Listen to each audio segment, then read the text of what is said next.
The Parthenon is a temple to Athena the Virgin that rests upon the Acropolis in Athens.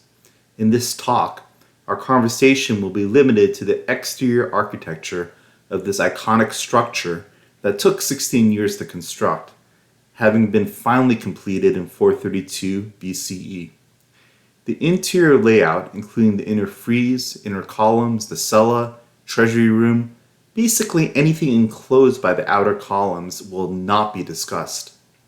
The two architects for the Parthenon, Callicrates and Ictinus, were quite accomplished.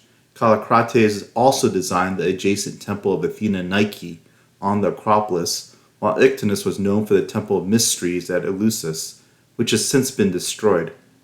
The sculptor of the interior statue of Athena Parthenos, or Athena the Virgin, was Phidias, who also likely supervised the exterior frieze of the Parthenon. He is famous for the statue of Athena Promachos, or Athena that fights on the front line, that used to stand on the Acropolis, as well as the seated Zeus at the Temple of Zeus at Olympia.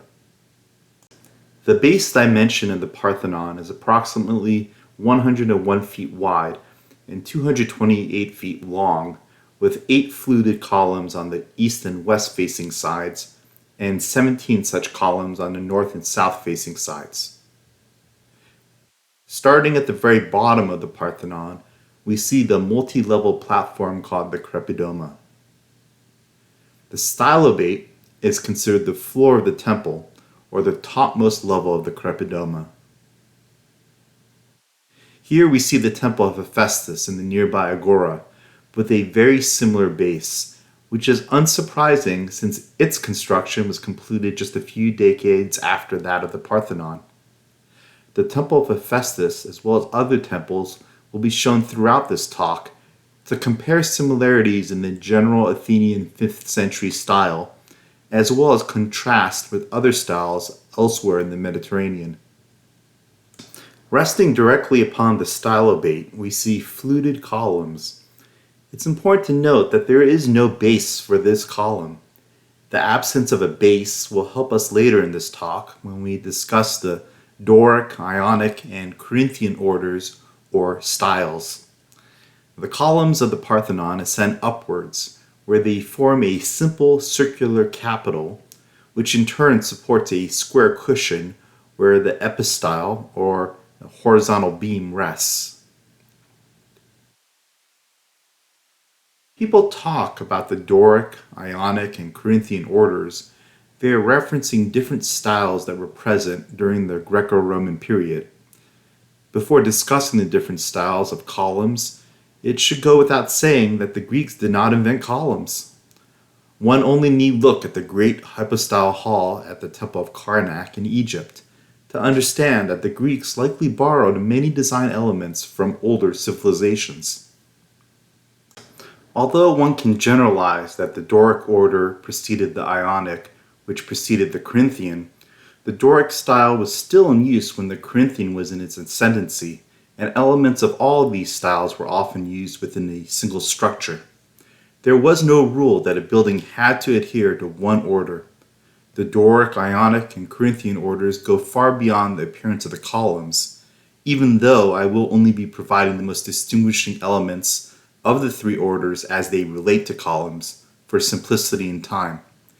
I can't stress enough that entire careers have been dedicated to studying these differences, so I will only be scratching the surface. The most distinguishing elements of the three orders are the capitals of the columns. As we noted earlier, the Parthenon's capitals are simple circular stones, and the columns rest directly on the stylobate, without any base. We see examples of this at the Temple of Poseidon at Sunion, as well as the Temple of Hephaestus at the Agora.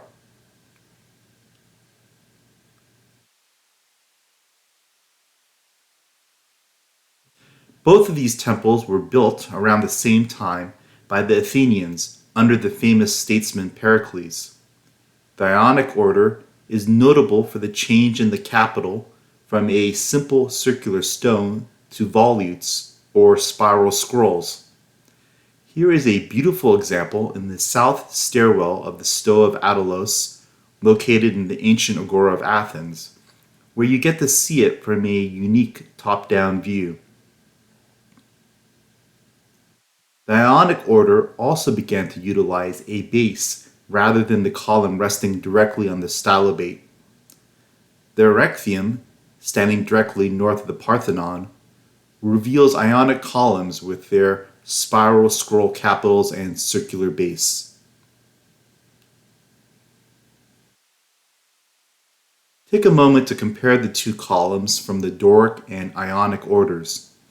Although it's hard to assess since the Erechtheum and Parthenon are not of the same height, during the Ionic order we see a slimming down of the column diameters. The Corinthian order is often associated with the Romans, although elements of it existed far before the Imperial Roman period. Again, we turn to the capitals of the columns, where acanthus leaves are utilized in the Corinthian order, compared to the scrolling capitals of the Ionic order. Here at the Temple of Olympian Zeus, lying 3 blocks east of the Acropolis, we see a fine example of the Corinthian order. Again, it's worth repeating that the 3 orders did not exist in isolation from one another, with buildings often utilizing multiple styles. Take for example the Library of Celsus at Ephesus, which demonstrates a merging of different styles in its column capitals. We see the acanthus leaves of the Corinthian style and the spiral scrolls of the Ionic style topping non-fluted columns.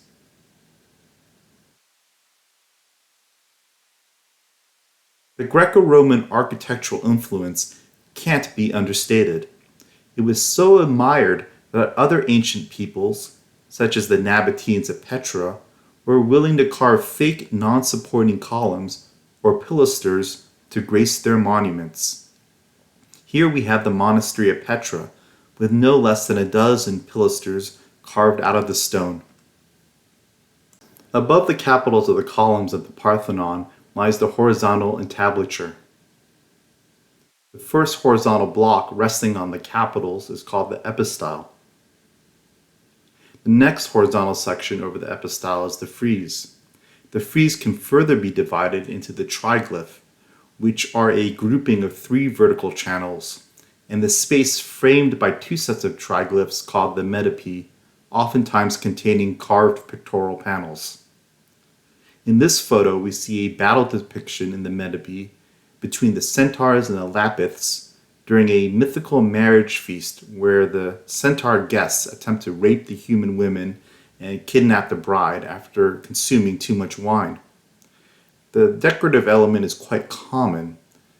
Again, we turn to the Temple of Hephaestus in the Agora with a decorative frieze closely mirroring the appearance at the Parthenon. Finally, above the frieze we have the cornice, which would mark the start of the roof on the north and south sides of the Parthenon. On the east and west sides of the Parthenon, however, the cornice is capped by the triangular-shaped pediment. At the time of the Parthenon, the pediment was a simple triangle. However, it underwent considerable evolution during the Greco-Roman period.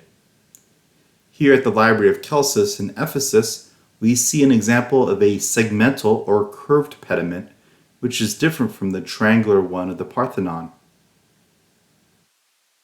At the treasury in Petra, we see carved representations of both a traditional pediment and a broken pediment. Unfortunately, the pediments at both ends of the Parthenon are no longer present. However, we do see elements of carvings in the surviving corners. If you visit the Acropolis Museum, you will see reproductions of what was present in both the east and west pediments. On the west pediment, we have the mythological confrontation between Poseidon and Athena as they compete with one another to see who the people will choose to be the patron deity of the city, now known as Athens. On the east pediment, we have the birth of Athena, fully formed as an adult, springing from the head of Zeus. The roof is no longer present on the Parthenon. However, it is believed that it was constructed of overlapping marble tiles in a style called Imbrex and Tegulae. Here we have a diagram showing the basic premise of this type of roof. Finally, there are some interesting optical refinements of the Parthenon which are not visible to the naked eye. For example, the columns taper towards the top, however swell in the center. The corner columns have a larger diameter than the others. Furthermore, the columns are ever so slightly angulated inwards, rather than 90 degrees straight up. The center of the stylobate, or platform, is 6 centimeters higher in the center than at the ends. All these design features were intended to counteract the optical illusion of a sagging, heavy temple with irregular columns.